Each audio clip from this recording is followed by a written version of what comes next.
Recibimos al padre Facundo Fernández Will para hablar, como siempre, en este caso jueves, acerca de la catequesis del Papa el día de ayer.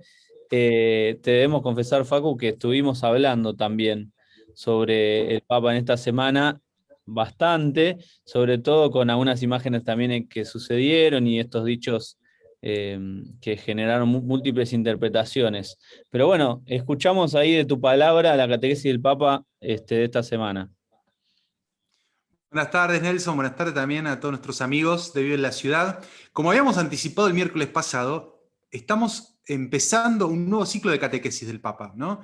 Recordamos que hubo 39 catequesis donde el Papa habló sobre la oración. Y ya nos había avisado que la de la semana pasada fue la última y empezaba un nuevo ciclo que estuvimos expectantes toda la semana. Y ayer el Papa Francisco nos contó que comenzaba un ciclo sobre algunos temas que el apóstol San Pablo propuso en la carta a los Gálatas. Ustedes saben, después de los Evangelios y los Hechos de los Apóstoles vienen cartas que el apóstol Pablo se intercambiaba con las comunidades. Bueno, el Papa quiere proponer este camino, ¿no? Dice que la carta a los Gálatas es una carta muy importante, e incluso él dice decisiva, no solo para conocer mejor al apóstol Pablo, sino también para considerar algunos temas que él afronta en profundidad, mostrando la belleza del Evangelio, ¿no?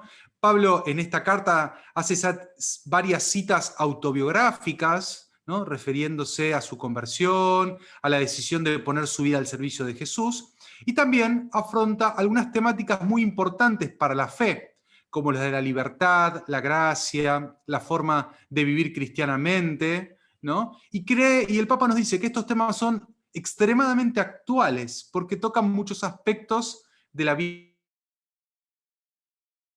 El Papa quiere afrontar los temas de esta carta, ¿no? Y el primer rasgo que se desprende de esta carta, nos dice el Papa, es la gran obra de evangelización que realizó Pablo, ¿no? Ahí el Papa un poco nos cuenta, ¿no?, las peripecias de sus viajes, de idas y venidas, y lo que rescata es esto: cuando el Papa llegaba a una ciudad, a una región, enseguida no hacía una catedral, sino que por el contrario, empezaba formando pequeñas comunidades que, dice el Papa, son levadura de nuestra cultura cristiana hoy, ¿no?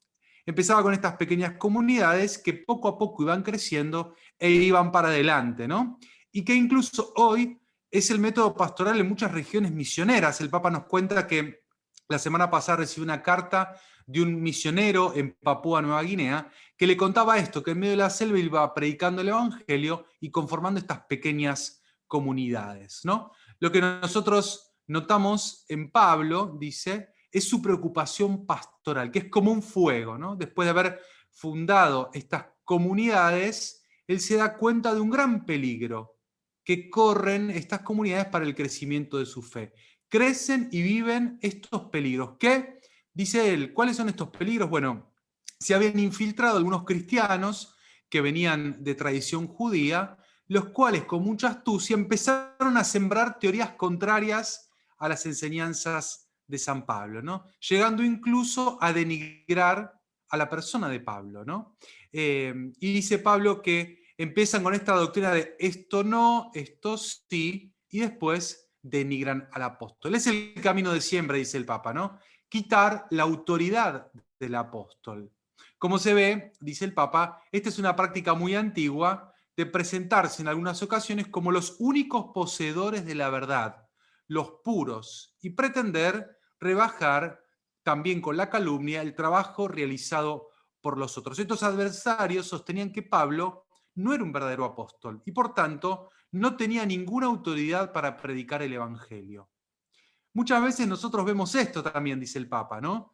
Pensemos en alguna comunidad cristiana o en alguna diócesis, empiezan las historias y después se termina, dice, desacreditando al párroco o al obispo, ¿no? Los Gálatas se encuentran en esta situación de crisis. ¿Qué tenían que hacer? El Papa se pregunta, ¿escuchar y seguir lo que Pablo les había predicado o escuchar a los nuevos predicadores que lo acusaban, ¿no? Delante de estas críticas de los nuevos predicadores, los Gálatas se sentían perdidos y se sentían inciertos sobre cómo comportarse. ¿Quién tiene razón, Pablo o los nuevos acusadores? Y acá el Papa dedica un espacio interesante de su catequesis sobre el aterrizaje al hoy, ¿no? Dice que esta condición no está lejos de la experiencia que diversos cristianos vivimos hoy en nuestros días, ¿no? No faltan pocos predicadores que, sobre todo a través de los nuevos medios de comunicación, dice el Papa, pueden enturbiar las comunidades, ¿no? No se presentan en primer lugar para anunciar el Evangelio de Dios, que ama al hombre en Jesús crucificado y resucitado, sino para reiterar con insistencia, como auténticos custodios de verdad, así ellos se llaman, cuál es la mejor manera de ser cristianos. Y con fuerza afirman que el cristiano verdadero es al que ellos están vinculados, obviamente, a menudo identificado con ciertas formas del pasado, y que la solución de las crisis actuales, dice el Papa, es volver atrás para no perder la genuinidad de la fe. Entonces el Papa se pregunta, ¿cómo podemos reconocer a estos falsos predicadores? Bueno, por ejemplo, uno de los rasgos de la forma de proceder, dice, es la rigidez. Ante la predicación del Evangelio que nos hace libres, que nos hace alegres, estos predicadores son rígidos, nos proponen la rigidez. Siempre con la rigidez se debe hacer esto, se debe hacer esto otro. La rigidez dice lo propio de esta gente, ¿no? Concluye el Papa: seguir la enseñanza del apóstol Pablo en la carta a los Gálatas nos hará bien para comprender qué camino seguir, ¿no? El indicado por el apóstol es el camino liberador.